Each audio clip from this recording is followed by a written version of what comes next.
Magsisi kayo, sapagkat malapit na ang kaharian ng langit. Ako ang dapat mong binyagan at ikaw pa ang lumapit sa akin, hayaan mo muna ito, sapagkat nararapat lamang upang matupad ang kalooban ng Diyos. Ito ang minamahal kong anak, na lubos kong kinalulugdan. Siya na kaya ang Mesiyas? Narinig mo ba ang tinig?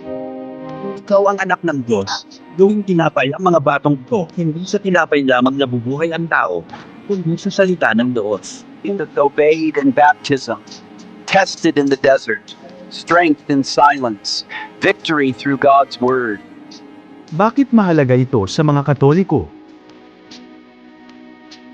Ang binyag ni Jesus ang nagsilbing simula ng kanyang pampublikong ministeryo. Isa itong sandali ng makalangit na pagpapatutuo. Ito ang minamahal kong anak. Mateo Kapitulo 3, 17. Para sa mga Katoliko, ito ay huwaran ng pagsunod sa kalooban ng Diyos. Bagamat si Jesus ay walang kasalanan at hindi nangangailangan ng binyag, hiniling niyang magpakababa upang tuparin ang kalooban ng Ama.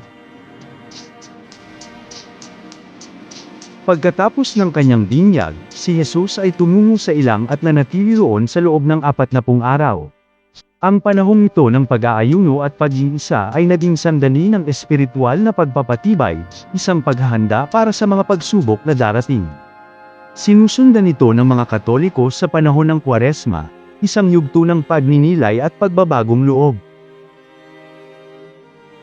Sa ilang, hinarap ni Jesus ang 3 tukso mula kay Satanas. Bawat isa ay pagsubok sa kanyang misyon at pagkakakilanlan. Sa kanyang pagtanggi, ipinakita niya na ang katapatan sa Diyos ay higit sa kapangyarihan, kaginhawahan, at pagmamataas ng mundo. Ang mga pangyayaring ito ay hindi lamang tungkol kay Jesus, tungkol din ito sa atin.